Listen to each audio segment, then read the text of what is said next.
Esta semana continuamos en esta parte 2 de Transformados de muerte a vida. Esta semana vamos a ver gracia y generosidad de Dios. Y vamos a estar leyendo Efesios capítulo 2. Puede buscar versículo 4 al 7. Efesios capítulo 2, versículo 4 al 7. Dice la palabra del Señor. Pero Dios, que es rico en misericordia, por su gran amor con que nos amó, aun estando nosotros muertos en pecados, nos dio vida juntamente con Cristo. Por gracia sois salvos. Y juntamente con Él nos resucitó, y asimismo nos hizo sentar en los lugares celestiales con Cristo Jesús, para mostrar en los siglos venideros las abundantes riquezas de su gracia en su bondad para con nosotros en Cristo Jesús. Hermanos, esta es la palabra del Señor. Alabado sea Dios. Imagínense que estamos caminando por un sendero peligroso al borde de un acantilado o un cantalado, creo que es la palabra, un cantilado, gracias, acantilado. Yo todavía estoy aprendiendo español, gracias hermano Lester, ese español cubano, ¿verdad? Aplos. Estamos caminando al borde de un acantilado en una noche oscura y tormentosa. Entonces el viento, como ustedes se imaginan en las películas, está aullando, la lluvia cae con fuerza y apenas puede uno ver el suelo que está al frente de uno y de repente su pie resbala y la tierra embarrada y pierdes el equilibrio. Comienza a deslizarse por una empinada ladera, aferrándote a raíces y rocas, pero es inútil. Tu velocidad aumenta y las afiladas rocas y el suelo del cañón se precipitan hacia ti. Entonces la pregunta es, y vemos, bueno, ¿habrá manera de detener? No hay manera de detener tu caída a la muerte. Es seguro lo que va a pasar. Pero entonces de la nada una mano agarra tu muñeca con increíble fuerza, te levanta la vista y a través de la lluvia torrencial ves el rostro amable y compasivo de Jesús. Con poder sobrenatural, Él te levanta de la destrucción segura, colocando tus pies en tierra firme, te abraza y te lleva a la seguridad y el refugio de su presencia. Sé que obviamente es una historia, esto no es real, pero de la misma forma, que tal vez en esta introducción, es lo que nos está diciendo Efesios capítulo 4. Pero por su gran amor para con nosotros, Dios, que rico en su misericordia, nos dio vida juntamente con Cristo, aun estando nosotros muertos en pecados. Nosotros en este escenario vemos una muerte segura, pero cuando Cristo llega y Cristo toma y Cristo aguanta y Cristo nos va a liberar, nos guarda de la muerte, como lo ha hecho muchas veces para muchos de ustedes. Nosotros estábamos espiritualmente muertos, deslizándonos sin esperanza hacia una destrucción por nuestros pecados. No había manera de salvarnos a nosotros mismos, pero Dios, en su increíble misericordia y gran amor, nos rescató a través de Cristo. Dios nos hizo espiritualmente vivos, aun cuando estábamos muertos en nuestros pecados. Y así, como nunca podríamos habernos levantado por nosotros mismos de esa caída del acantilado, nunca podríamos habernos reconciliado con Dios por nuestra cuenta. Pero debido al favor inmerecido de Dios, Él nos salvó, no por algo que nosotros hicimos, sino por su gran amor y su bondad. Y esa es la increíble misericordia de Dios que Pablo entonces describe en este versículo. Y vamos a ver versículo 4, 5, 6 y 7. Vamos a ver que cuando estábamos completamente indefensos, incapaces de salvarnos a nosotros mismos, Dios nos amó tanto que nos rescató a través de Cristo. Nos pasó de la muerte a la vida y nos ofreció la salvación que nosotros literalmente nunca podríamos alcanzar por otra cuenta. Y todo lo que tenemos que hacer, como quien dice, es poner nuestra confianza en Cristo. Arrepentirnos de nuestros pecados, entendiendo que la única solución está en la persona de Cristo. Y si nosotros pensamos bien, qué increíble es servir a un Dios que es tan bueno, tan misericordioso, de enviar a su propio Hijo para poder rescatar aquello que no vale rescatar. Aquí entienda bien, hay diferentes aspectos variables de lo que nosotros entendemos en lo que es la subjetividad de lo que es bueno. Hay personas que subjetivamente dicen esto es bueno, hay personas que tienen otro aspecto. Pero cuando vemos el aspecto de quién es Dios, no hay aspecto subjetivo para poder medir la bondad de Dios. Porque hasta cierto nivel es infinita. Y damos gloria a Dios porque mientras entramos y vemos este aspecto de la gracia y la generosidad de Dios esta semana, vamos a estar viendo y vamos a ver el punto focal de lo que vamos a estudiar, y es: reconoce y celebra que por su gran amor y rica misericordia Dios nos ha salvado, resucitado y exaltado con Cristo para mostrar la incomparable riqueza de su gracia. Eso es lo que nosotros debemos entonces entender esta semana. Este es el enfoque. Este es el aspecto medular, es reconocer y celebrar de que el amor y la misericordia de Dios nos ha salvado. El Evangelio nos ha alcanzado. Y es a causa de eso que nosotros entonces podemos estar pensando de una forma clara comparado a quien éramos antes. Antes pensábamos que estábamos claros, pero la realidad es que estábamos muertos, ciegos en nuestros delitos y pecados. Para entonces cursar nuestro tiempo en esta mañana, veremos nuestros 3 encabezados. Número 1, misericordia magnífica y amor abundante.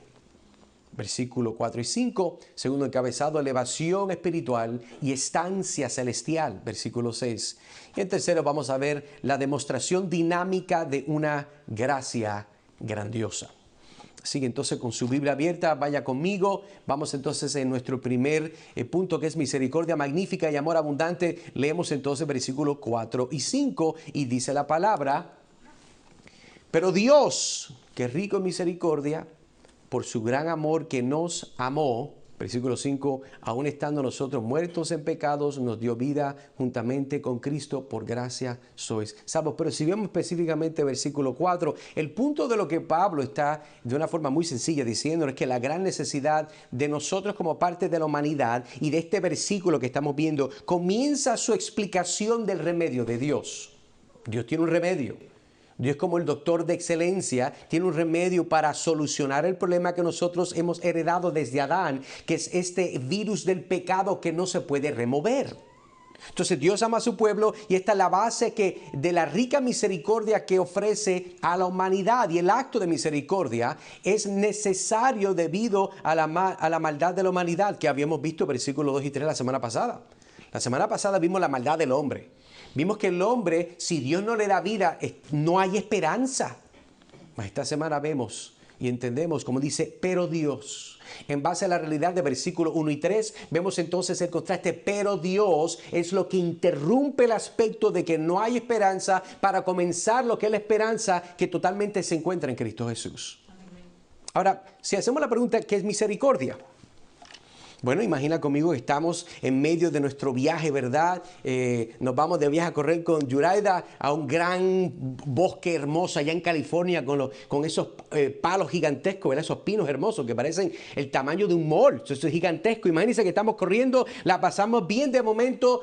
Lo que pasa en California usualmente pasa, comienza un incendio. Y de la nada comienzan esas llamas a quemar, y las llamas nos comienzan a rodear, lo rodean a la persona, y el calor es tan intenso que sientes que no puedes respirar. Y de repente te das cuenta de que no hay escapatoria. Volvemos al mismo escenario al principio. Estamos totalmente atrapados. Ese es lo que vimos de una forma alegórica en el versículo 1 al 3 la semana pasada. ¿Entiende algo? Yo sé que también no son las historias más intrínsecas o más elaboradas. O sea, no son como las herejías de los mormones y otras religiones que se inventan historias increíbles. Pero el punto es de demostrar, hermano, que nosotros, si no estamos en esta situación, y estábamos en esta situación, en el momento de nuestra desesperación total, por lo menos en este caso, llegan los bomberos, vienen los helicópteros, ¿verdad? Tiran agua, la gente entonces está diciendo, bueno, esto se va a arreglar, le ponen una máscara a personas que han desmayado porque han inhalado demasiado de muchos, ¿verdad? Humos, gases. Pero en cualquier aspecto que usted lo vea, esa es la bondad de Dios. De que unas personas que tal vez estaban desahuciados, estaban mareados, se tiraron al piso al punto de morir, igual Dios llega y los salva. Dios no solamente salva, sino que Dios ha declarado los medios de la salvación. Y en este caso tal vez son bomberos, pero en el caso espiritual es Cristo. Amén. Entonces, de esa manera, Efesios versículo 4 nos habla de cómo estábamos espiritualmente atrapados y condenados por nuestros propios pecados, rodeados por la llama de nuestras malas decisiones. Malas decisiones. si nos ponemos a hacer un foro de hablar de las malas decisiones, hay mucho que hablar y mucho que aprender. Así sean financieras, esas son las más grandes. O sea, las metidas patas emocionales son difíciles, pero esas sanan. Pero el dinero no.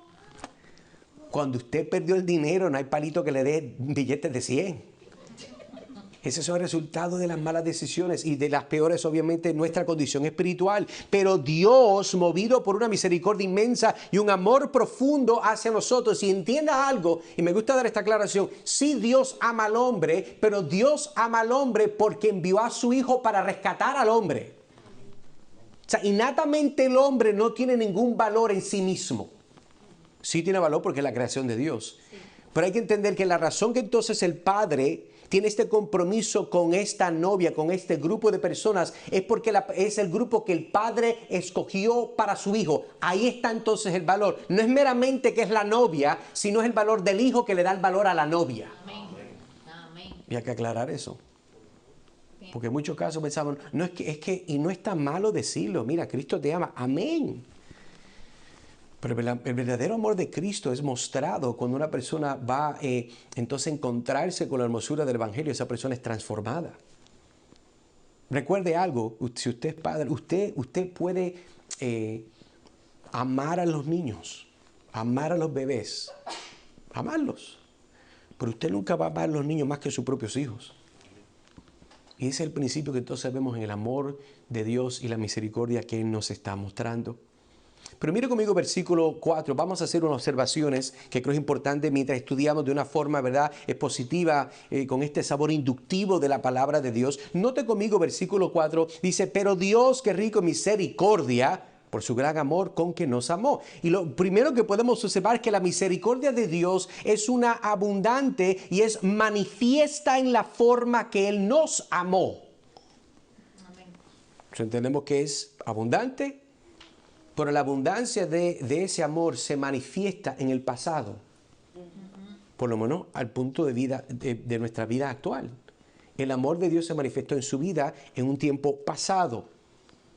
Pero los que estaban más allá de antes de que Cristo llegara, interesantemente, el amor de Dios se manifestó en el futuro.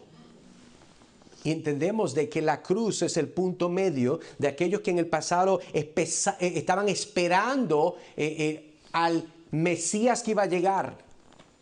Pero por la gracia de Dios ya el Mesías llegó.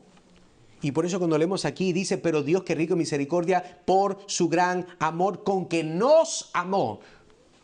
Note que el Espíritu Santo es claro, no está diciendo los ama, con el amor que los ama o nos ama, está diciendo nos amó. Esto es algo muy importante para entender, porque si nosotros vemos, por ejemplo, la expresión de Pablo en Romanos 5, versículo 8, note que la muerte de Cristo es la expresión más grande del amor. La expresión más grande de cómo Dios ama es dar. He dicho otras veces, es posible usted dar y no amar, pero es imposible amar y no dar. Pablo dice, más Dios muestra su amor, ¿para quién? Para con nosotros. Dios muestra, Dios manifiesta, Dios revela su amor para nosotros en que siendo pecadores Cristo murió por nosotros. Pero solamente ahí también podemos observar que en Primera de Juan, que estuvimos estudiando, vemos en Primera de Juan 4:10 que el amor de Dios es manifestado en el envío de su Hijo. Mira lo que dice, en esto consiste el amor. No que nosotros hayamos amado a Dios, sino que Él nos amó a nosotros y envió a su Hijo en propiciación por nuestros pecados. Note en cada uno de estos ejemplos de que el recipiente pasivo somos nosotros. Y eso es lo que estamos viendo en este texto. Ahora entonces, si continuamos y entendemos ese concepto, mire entonces conmigo el versículo 5 de nuestra secuencia. Dice, aún estando nosotros muertos en pecados, nos dio vida juntamente con Cristo y pone por gracia sois salvos. Si nosotros cuando estamos observando este verso podemos claramente, yo por lo menos diría que Dios da en base a su misericordia, no en base a nuestra condición actual. Eso es muy importante. Porque cuando nosotros compartimos el Evangelio, cuando nosotros entonces llamamos a una persona al arrepentimiento y fe, lo hacemos en la base de que el Evangelio es la expresión de la misericordia de Dios. Y usted no se merece la misericordia de Dios, usted se merece la justicia de Dios. Pero entonces Dios que sostiene esa justicia en el tiempo y le da misericordia, y es en esa misericordia que es dada, pero no en la base de quién usted es hoy. Dios no muestra misericordia porque usted se la merece, ni porque yo me la merezco. Dios muestra misericordia porque hay un pacto que ha sido hecho, el Padre con el Hijo, que Él le dio un grupo de personas específicamente para que Él pudiera redimir, y es en base a ese pacto que Dios entonces, para honrar ese pacto, para cumplirlo, Cristo entonces tiene que morir. Y en base a esa realidad que nosotros celebramos en nuestra cristiandad y le damos la gloria a Dios. Por eso que nosotros el domingo cuando venimos a adorar a Dios, pero en la obra de Cristo, los méritos de Cristo, los alcances de Cristo, la vida de Cristo, la obediencia pasiva, activa de Cristo. Continuamos entonces viendo también en este aspecto, en esta observación, por lo menos cuando Romanos 5, 6, Pablo nos está mostrando que la misericordia de Dios es dada cuando más débiles éramos. Y yo diría más, la misericordia de Dios se muestra cuando usted es débil también. No era cuando era débil en el aspecto espiritual en su muerte, pero usted muchas veces, si es como yo, usted es débil en el mundo actual. Amén. Dice Pablo, porque Cristo, cuando aún éramos débiles, le explico esa palabra lo que está enseñando es sin poder de ayudarse a sí mismo. Esta versión Reina Valera del 60 pone débiles, pero en realidad está hablando de una inhabilidad total. Por eso es que usualmente vemos la expresión de Pablo que éramos muertos en delitos y pecados. No éramos débiles, éramos muertos. Y esta palabra en sí lo que está contenido esa especie de usted no se puede ayudar. Dice, a su tiempo murió por los impíos. Y entendemos que está hablando de Cristo. Entonces, cuando nosotros estábamos muertos, en un tiempo particular señalado por el Padre para que el Hijo pudiera llevar a cabo, Él muere por nosotros. Porque la misericordia de Dios es dada cuando más débiles éramos. Y déjeme decirle, usted nació muerto, usted nació débil.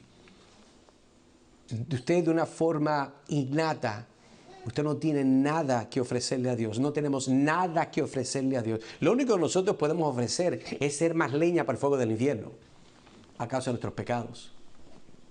Pero note que también Pablo nos habla esta idea, este sentido en Colosenses 2:13, y vemos entonces en este versículo particular de que la vida que recibimos es una que es juntamente con Cristo. Esto es importante porque esto va a seguir apareciendo. Esto es una temática muy importante. Mire lo que está diciendo Pablo en Colosenses 2:13. Y vosotros estando muertos en pecados y en la incircuncisión de vuestra carne, os dio vida juntamente con Él, perdonándoos todos los pecados. No solamente pecados, sino que el Espíritu Santo abunda y usa una palabra en particular para mostrar que son todos. Para aquella persona que duda, cuando el diablo venga a susurrarle el oído, es que tú pensaste, muchacho, pero al nivel que tú vives, no hay perdón para ti. Tú eres malo, tú eres mala. Pero sin vergüenza, y puede ser que usted lo sea. Y se debe arrepentir por eso. Pero el estado de lo que el Espíritu Santo dice en este verso nos está recordando que es perdonando los pecados, pero da más claridad, dice todos. Esto yo creo que de mucha ayuda a una persona que lidia con inseguridad de su salvación. Le confieso algo. Nosotros actualmente en esta iglesia somos gente bendecida. Amén. Gracias, hermano Guido solamente cree eso, no se apure. Vamos a dejar que el hermano Guido reciba esa bendición. Pero nosotros actualmente, yo diría, y creo que el hermano Cito estuviera de acuerdo, estamos en un momento. ¿Usted se acuerda cuando Cristo le dice a Pedro, Pedro, el diablo ha pedido jamaquearte, estremecerte, zarandearte?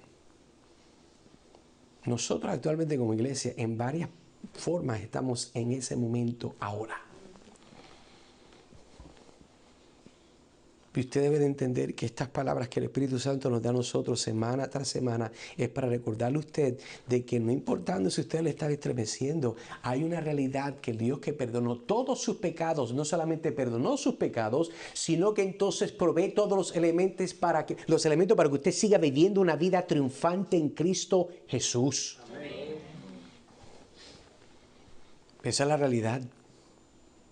Entonces, cuando nosotros vemos esta palabra misericordia, versículo 4 de Efesios 2, encapsula la verdad teológica profunda sobre la naturaleza de Dios y su acción hacia la humanidad. Lo vemos en la obra de Cristo y destaca la respuesta de Dios al pecado humano y no se basa en el mérito humano, sino en su propio carácter compasivo. Esta misericordia conduce a la regeneración espiritual de los creyentes, mostrando la profundidad del amor de Dios y el poder transformador de su intervención en el ámbito de la depravación humana. Mientras más mala la persona, más efectivo y más abundante es el poder de Dios para salvar a alguien. Amén. ¿Por qué? Porque ese es Dios. Si no fuera cierto, no hay esperanza para nadie. No hay esperanza para nadie. Pablo decía que de lo más malo soy yo. Y créanme, él mató gente. El caballero era un duro. De la forma más mala que usted puede pensar. Matar cristianos. Porque él pensaba que estaba haciendo la obra de Dios. Y que un día entonces Dios lo salve, le quite la venda de los ojos y vea que lo peor que él ha hecho toda su vida era atacar la novia de Cristo. Usted se acuerda que Dios lo confronta y dice, Pablo, ¿por qué me persigues? Así que si usted se encuentra siendo perseguido en su vida emocionalmente, socialmente, en su trabajo, espiritualmente, financieramente, recuerde que aunque usted tal vez se lo buscó, Dios es fiel para con su pueblo. Pero le recuerdo, eso es algo exclusivo de los que están en Cristo. Así que si usted no está en Cristo, yo con mucho gozo le sonrío, por eso no es para usted. Igual le invito a que venga a Cristo, que es el mejor bien que cualquier persona puede tener. Preguntas entonces, hermano, hermana, ¿has comprendido completamente la profundidad de tu muerte espiritual ante Cristo? Bueno, hermano, yo entiendo que ahora estoy vivo. Sí, yo entiendo eso. Si usted es cristiano, usted está vivo. Pero estoy hablando de que cuando entonces usted llega al Señor, usted estaba de acuerdo, usted comprendió el nivel de mortandad espiritual que usted tenía. Pero hermano, ¿por qué eso es importante? Es importante porque cuando usted recuerda de dónde fue que Dios lo sacó y a dónde Dios lo tiene, puede ser que ciertas cosas cambien. Número uno, tenga contentamiento. Nosotros somos como latinos, como cualquier otro, buenísimos para quejarnos y chavar la vida. Es que si fuera así, Señor, y ustedes tienen la lista larga de pelear con Dios. Yo lo hago también. No tengo que arrepentir, pero yo lo hago también. Pero cuando nosotros perdemos de vista la idea de dónde Dios nos sacó y a dónde Dios nos tiene, eso debe causarle a usted un aspecto de humildad y sometimiento y buena voluntad hacia el Señor sobre la providencia de Él en su vida. Efesios 2:5 dice que estábamos muertos en nuestros delitos antes de que Dios nos diera vida en Cristo. Entonces esto significa que estábamos completamente indefensos y sin esperanza en nuestros pecados. Nosotros no solamente estábamos enfermos, heridos, literalmente muertos, espiritualmente inertes, incapaces de poder responder al llamado del Evangelio, pero Dios igual nos vino y nos salvó. Otra pregunta es, ¿te asombra el increíble amor y misericordia que Dios te ha mostrado en Cristo? Sí, hermano. Yo quiero que nosotros aprendamos, hermano, que cuando hay preguntas así, no estoy diciéndole si es verdad lo que dije. Mira cómo escribí la pregunta. ¿Te asombra? Para algo asombrarte tienes que sacar inventario. Es como cuando tú, por ejemplo, digamos, para aquellas personas que les gusta ir de shopping, ¿verdad? Por internet, usted dice, es que el otro día vi algo en Amazon y no me acuerdo. Usted comienza a buscar y de momento sale, ¿verdad?, en la historia de todo lo que usted ha buscado y comienza a buscar, y comienza a buscar, y comienza a buscar para encontrar aquello que usted quería volver porque no salvó la página. Cuando yo le digo a usted y le hago la pregunta, ¿te asombra el increíble amor y misericordia que Dios te ha mostrado en Cristo? Usted se supone que entendemos que en la totalidad decimos que sí, pero es muy importante en momentos específicos buscar, recordar, remontarse en la memoria de su pasado para entender esa pregunta y poder de una forma correcta decir sí o no. O sea, no estoy diciendo si usted está de acuerdo con la categoría de que Dios es bueno. No estoy diciendo. Estoy diciendo si usted le asombra lo que Cristo ha hecho. Si usted no recuerda lo que Dios ha hecho. Por eso es que usted vive no estando asombrado de la obra de Dios. Por eso es que el poder glorioso de Dios en su vida, manifestado por el Espíritu Santo, es algo ya casi secular para usted. Es normal. Y nosotros entonces terminamos como el pueblo de Israel. Dice que de día tenían una columna de nube y de noche tenían columna de fuego. En la mañana comían maná, en la tarde comían codornices y para eso eso era normal. Eso no es normal. Eso no es normal. Eso es anormal. De que su ropa no se vaya a descomponer. Que sus zapatos, la suela, tiene que cambiarla. Eso no es normal. Pero es posible estar bajo la misericordia y la gracia de Dios y usted perderle respeto al Dios que manifiesta su gracia y usted pensar que se lo merece y esto es normal. No es normal. El carácter de Dios es uno de misericordia, pero lo normal es que Dios dé justicia, no misericordia. Amén. Y debemos entonces pensar en estas cosas mientras continuamos. Pasemos entonces a nuestro segundo encabezado, elevación espiritual y estancia celestial, versículo 6. Y juntamente con Él nos resucitó. Y asimismo nos hizo sentar en los lugares celestiales con Cristo Jesús. Entonces imagínense, piensa un diplomático que es trasladado y recibe una posición en un país extranjero. ¿A quién vamos a mandar hoy? Vamos a mandar a Elías temporalmente, ¿verdad? Porque si no, bendito, me va a ahorcar Margarita si lo mando mucho tiempo. Lo mandamos por un tiempo a otro país como representante de este gobierno, ¿verdad? Con una postulación cristiana. Obviamente, esto me lo estoy inventando, esto no es cierto, porque este gobierno es cristiano. Y en esa nación, aunque físicamente está lejos de su hogar, ocupa el lugar de honor y privilegio. Y de la misma forma, de la misma manera, aunque aún nosotros vivimos en este mundo, nuestra posición real y espiritual está con Cristo en lugares celestiales. Lo que le da a una persona que es un diplomático, esa protección es en base al país y el rey o la autoridad que lo envía. No es la persona por sí misma. Entonces, cuando nosotros vemos versículo 6, entienda que el mensaje principal de Pablo lo que está diciendo es que Dios no solo nos da vida junto con Cristo, sino que también nos eleva y nos coloca en un lugar de honor en el cielo junto con Él. Hermano, ¿y cómo es eso? Nosotros estamos aquí. ¿Usted es espiritista? No, yo no soy espiritista. Aunque todo cristiano entiende que es algo espiritual. Y si por esa definición vamos a llamar espiritistas, pues somos espiritistas. Pero lo que está diciendo aquí es que la seguridad de nuestra posición con Cristo en el momento definido en el futuro, cuando reinemos con Él, es tan seguro que la forma que lo revela dice que y juntamente no solamente nos resucitó, hablando de que nosotros tenemos esperanza porque Cristo resucitó. Y como yo soy uno con Cristo, nuestra unión mística, cuando Él resucitó, yo fui resucitado, yo voy a ser físicamente resucitado. Y Pablo habla y dice, asimismo nos hizo sentar en lugares celestiales con Cristo Jesús. Él parece que está seguro de lo que está diciendo. ¿Y usted está seguro al Dios que usted le sirve? ¿O esta temporada de dificultad le está causando, o sea, como que ya no entra el cloche, o sea, no está entrando? Eso pasa. Y obviamente este verso nos muestra a nosotros la increíble transformación y el nuevo estatus que tenemos como creyentes, compartiendo la victoria y autoridad de Cristo. Esto resalta lo mucho que Dios nos valora y el destino especial que tenemos en Él, en Cristo.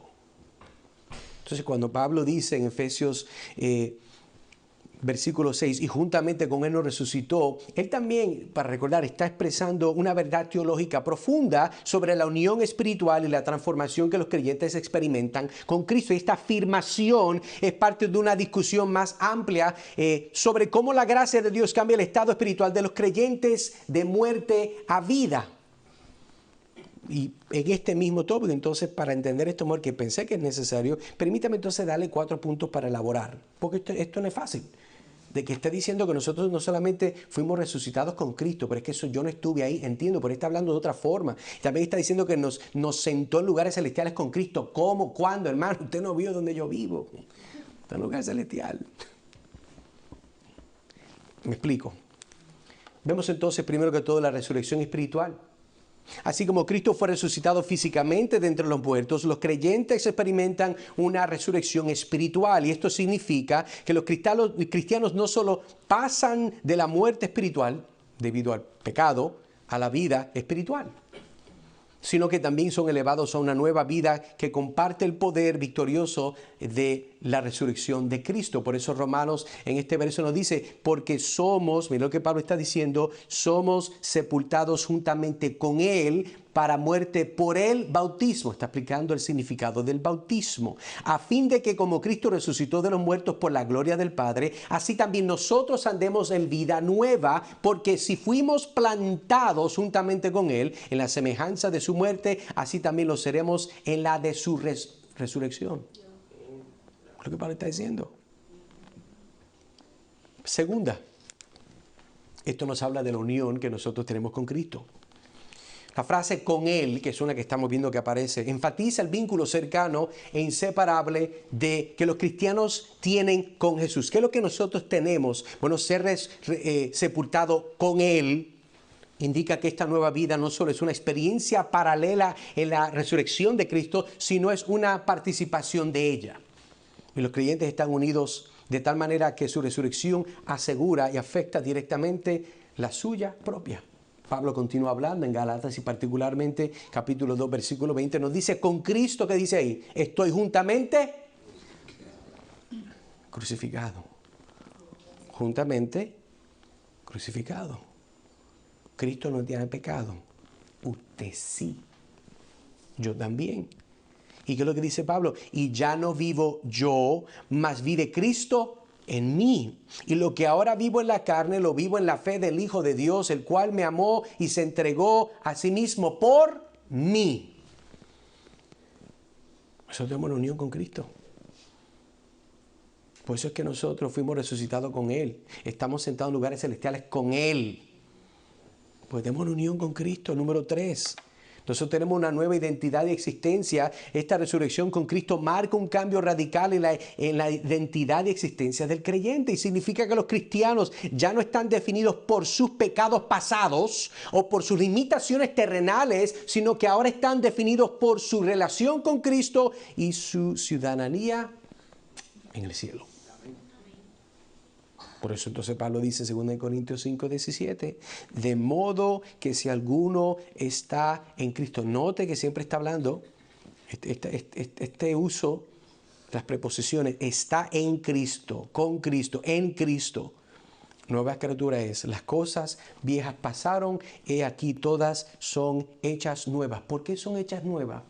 Porque usted fue plantado con Cristo en su muerte y usted fue resucitado con Él. Y cuando usted es resucitado, usted es alguien nuevo. Eso es lo que define este texto. Nueva criatura es. ¿Por qué? Porque resucitó con Cristo. Y cuando usted resucitó con Cristo, las cosas viejas pasaron. Y como ya pasaron, he aquí todas las cosas nuevas son hechas.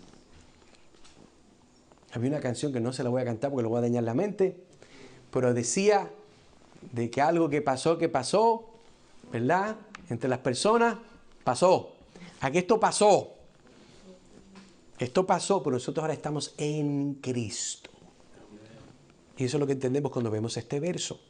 Cuarto, una elevación a los reinos celestiales. Al ser resucitados con Cristo, se considera que los creyentes están situados espiritualmente en los reinos celestiales con Él. Esto no es una reubicación física, sino una realidad espiritual que afecta cómo los creyentes interactúan con el mundo, perciben su entorno y entienden su misión y propósito. Por eso entonces en Colosenses Pablo escribe y nos dice: si pues habéis resucitado con Cristo, buscad las cosas de arriba, donde está ¿quién? Cristo sentado a la diestra de Dios. Poner la mira en las cosas de arriba, no en las de la tierra, porque habéis muerto y vuestra vida está escondida. ¿Qué palabrita más bonita? Su vida está escondida. Escondida. ¿Cómo entonces que nuestra vida está escondida? Pero Pablo más tarde dice que somos cartas abiertas. Escondida habla del aspecto de la protección que Dios da a aquellos que están en Él. Pero como resultado de esa protección y esa aseguranza de salvación, nosotros entonces nos tornamos al público para compartir aquello que se nos dio a nosotros por gracia. Y por eso somos cartas abiertas. Por eso estamos al frente de una gran nube de testigos que siempre están viendo, siempre te están viendo. Y usualmente los no cristianos deben para criticarte, para sacar el dedo, mírame. Eso es parte de... Usted no puede tener el beneficio de la corona y no haber pasado por la cruz. Es importante recordar. Mire entonces lo que está diciendo, ¿verdad? Este verso que, repito, porque habéis, la última parte, habéis muerto y vuestra vida está escondida con Cristo. Haga bien la conexión. Su vida está escondida con Cristo en Dios. Es otra cosa diferente. Eso no fue lo que usted leyó. Tenemos que leer lo que está diciendo, entender la forma que el Espíritu Santo está dando una imagen para que usted entienda el estatus suyo en Cristo. Preguntas entonces, hermano, hermana, ¿estás viviendo a la luz de tu nueva posición espiritual en Cristo? Si Efesios 6 nos dice, y juntamente con Él nos resucitó y asimismo nos hizo sentar en los lugares celestiales con Cristo. Este versículo obviamente revela la increíble verdad de que si estamos en Cristo no solo nos ha hecho vivir espiritualmente, sino que también nos ha elevado con Cristo y nos ha sentado con Él en los lugares celestiales. Ahora la pregunta es, ¿se ven a sí mismos como ciudadanos del cielo, hermanos? Sentados con Cristo en una posición de victoria y autoridad. Hay personas que viven, están 6 meses, 1 año, 3 años, 10 años, 15 años, 20 años en el Evangelio y viven como si apenas llegaron allá. O sea, no han madurado. Ellos no creen en la descripción que el Padre nos ha dado en Cristo, sino que siguen en miseria. Siguen en el ay bendito. Y no estoy diciendo que nosotros debemos pensar más de lo que somos. No estoy diciendo eso. Pero hermano, perdóname usted. Usted no puede estar aquí pensando todos los días que usted es un miserable, un don nadie. Si usted está en Cristo, usted tiene valor. Usted tiene pertenencia con el Señor. Usted se está conduciendo como esa persona que es un embajador enviado por Cristo a este mundo, representante del reino de Dios, acompañado por el Espíritu Santo para hacer toda buena obra. Debemos de recordar quiénes somos nosotros a causa de la obra de Cristo. Número 2, estás confiando en tu propia fuerza, en el poder de Cristo en tu vida diaria. Estás tratando de superar el pecado, resistir la tentación y servir a Dios con tu propia fuerza. ¿Cómo usted sabe si lo está haciendo en su propia fuerza? Esa es una buena pregunta. Pues el cristiano dice, no hermano, yo estoy confiando en el Señor y mire que es que Él me sigue pasando lo mismo y lo mismo y lo mismo.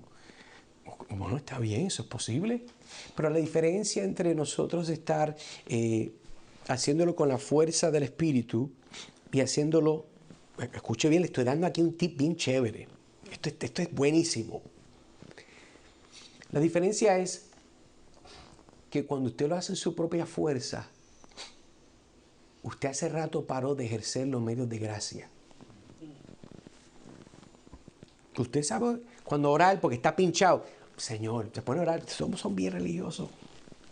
Ay, Señor, tú sabes, Padre, aleluya. Comienza a citar cualquier salmo que te gusta, que es bien espiritual, bien puritano. Ahora, ahí sí vas a orar. Era una fresca, vas a orar. O sea, que quieres bajar a Dios del cielo para que tenga misericordia. Eso en tus propias fuerzas.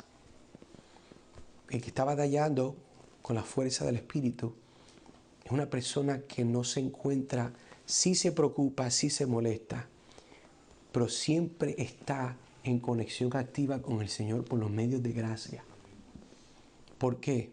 Porque ama a Dios. Hay momentos donde nosotros paramos de amar a Dios y usamos los medios de gracia como una pala para manipular a Dios. Eso no es así. Yo lo he hecho, por eso lo estoy diciendo. Y eso no es correcto. Así que si usted está pasando un momento difícil en su vida, el diablo y los demonios van en contra de usted, pues entonces haga lo que Dios le ha dicho. Siga al Señor Jesucristo. Tenga comunión con Él. Ore, lea la Biblia. Medite en el Señor.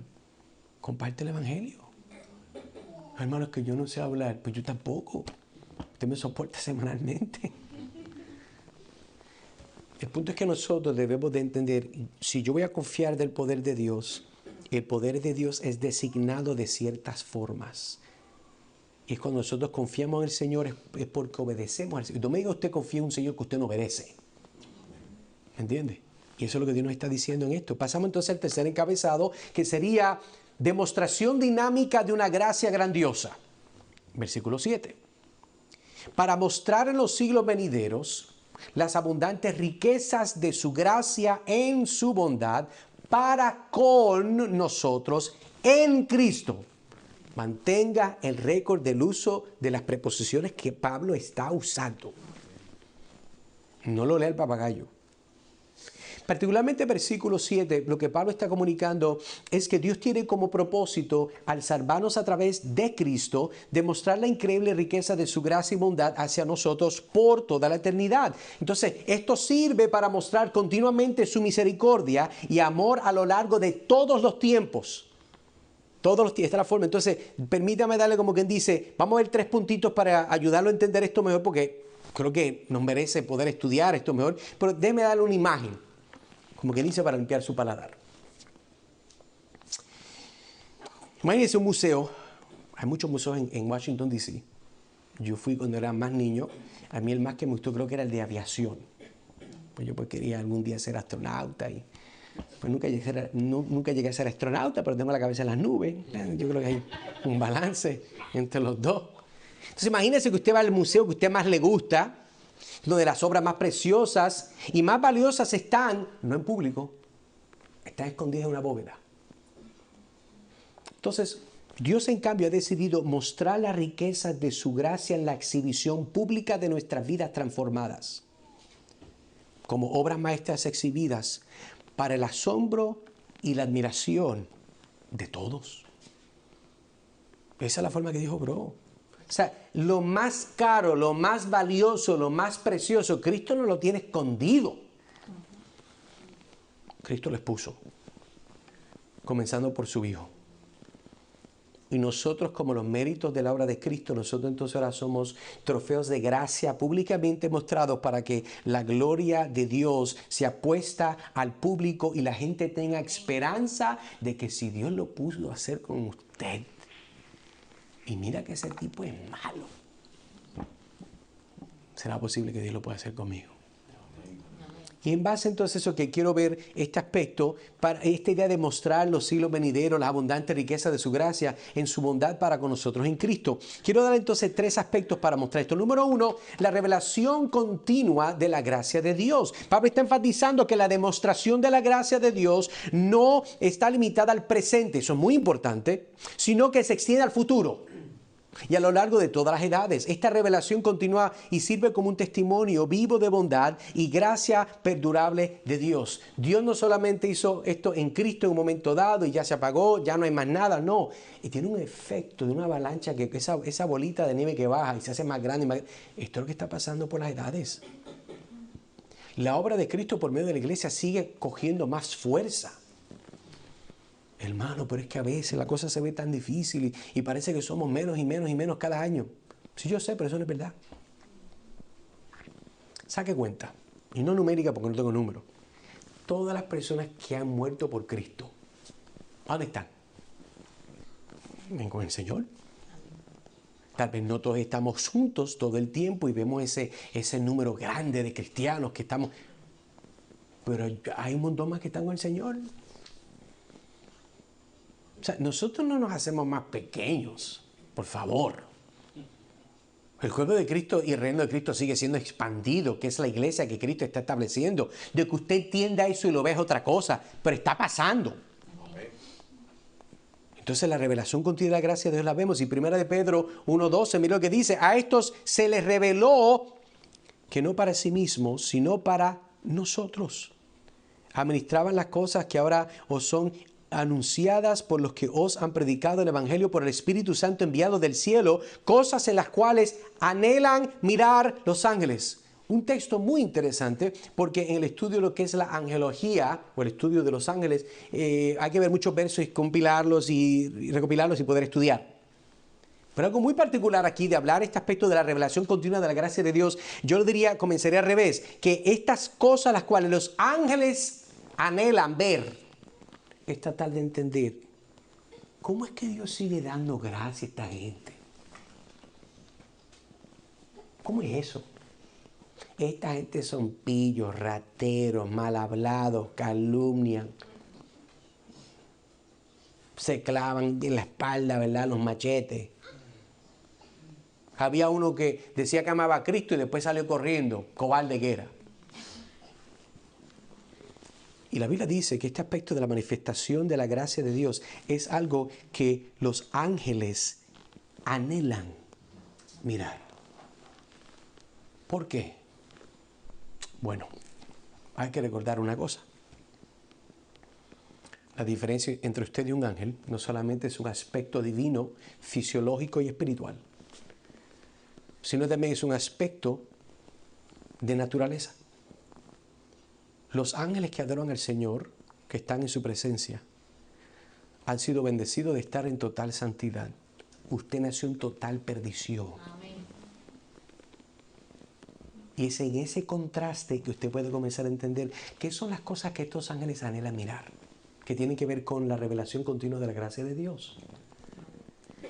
Que a ellos es casi imposible, diría, porque no tengo certidumbre para hacer esa declaración, pero es en contra de su naturaleza entender cómo es que estos seres creados son recipientes continuos de la bondad de un Dios que es santo. ¿Cómo? ¿Cómo es posible? Eso yo no entiendo. Aquí en el cielo cometes una y te botan. Pero allá están estos charlatanes. Ellos viven en eso. ¿Cómo es posible? Aunque es triste entender que es una verdad y debemos arrepentirnos y nos debe dar vergüenza esa realidad, pero es la revelación continua de la gracia de Dios. A tal punto que aún aquellos que más cerca están al trono de Dios se maravillan de querer mirar para ver qué va a pasar. Ellos quieren ver, porque no les computa cómo es que un Dios santo tolere a personas que no son santas. Para un ángel, ellos intelectualmente entienden quién es Cristo y el Evangelio, pero experiencialmente jamás lo entenderán. Eso es como que usted le habla a un joven, le diga: mira muchacho, tienes que prepararte, porque cuando te cases, después vas a ser, no solamente eres esposo, pero vas a ser padre. Oh sí, mire, yo, por ejemplo, vamos a molestar a Julián un rato aquí. Julián, el día que tenga hijos, él va a leer 10,000 libros, un montón de cosas buenas y se va a equipar para entender lo que es el padre, y va a leer y va a ver videos y va a ver documentales y va a ver muchas cosas. Y todo eso es nada que ver con la experiencia de ser padre. Es lo mismo con estos ángeles. Son atraídos para el número 2. Riquezas y suficiencias de la gracia. La frase las abundantes riquezas de su gracia sugiere que la gracia de Dios no es solo abundante, sino que es excepcionalmente copiosa y más allá de toda medida.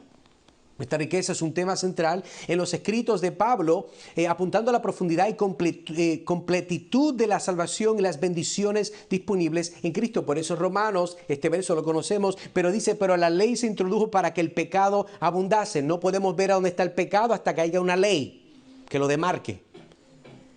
Y continúa, más cuando el pecado abundó a causa de la existencia de la ley, sobreabundó la gracia para que así como el pecado reinó para muerte, así también la gracia reine por la justicia para vida eterna mediante Jesucristo, Señor nuestro. Amén. Hay mucho que decir ahí, hay mucha carne para cortar, hay muchos taquitos para hacer. Ya tengo hambre.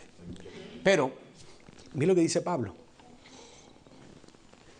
En la gracia de Dios nos da la ley para poder ver el pecado. Pero no es hasta que ves el pecado que puedes ver la necesidad de un Salvador. Tú no puedes entender que estás mal y tienes cáncer hasta que no veas la mancha en la radiografía. Y vemos entonces en este aspecto aquello que se veía malísimo, que era, mire, ¿cómo es que será la ley algo malo si la ley demuestra el carácter de Dios? Pero la ley se convierte en un aspecto, y Pablo dice que era un tutor que nos llevó a entender.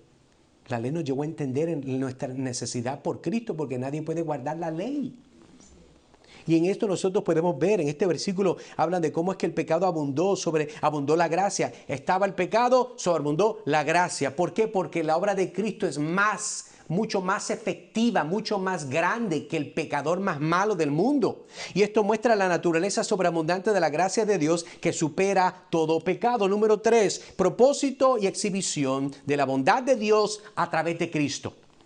El propósito último de las acciones de Dios es exhibir su carácter, particularmente su bondad y gracia. A través de nuestra relación con Cristo, esta es una demostración deliberada que revela la naturaleza de Dios y los medios de nuestra relación con Él, destacando el papel mediador de Cristo.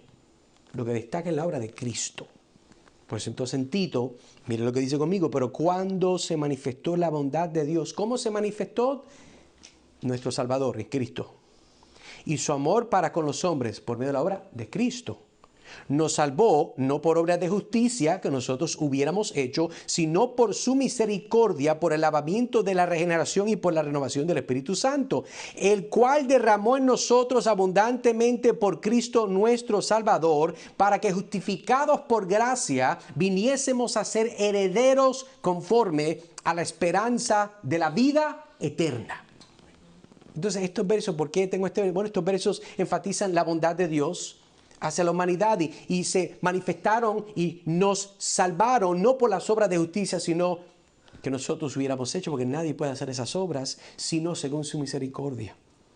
Este pasaje, obviamente, Tito hace un eco de la rica misericordia y la gracia mencionada en Efesios, subrayando la naturaleza transformadora y generosa del plan de salvación de Dios. Eso es lo que está diciendo. Concluyamos entonces con dos preguntitas para reflexionar y aplicar. ¿Cómo cambia la forma, hermano y hermana, en que ves tus desafíos diarios e interacciones al entender las abundantes riquezas de su gracia en tu vida? Ponte los lentes de las abundantes riquezas de su gracia y observa si de verdad estás viviendo agradecido por Dios. Si estás viviendo fuera de la luz de las abundantes gracias a la misericordia de Dios, hay un problema.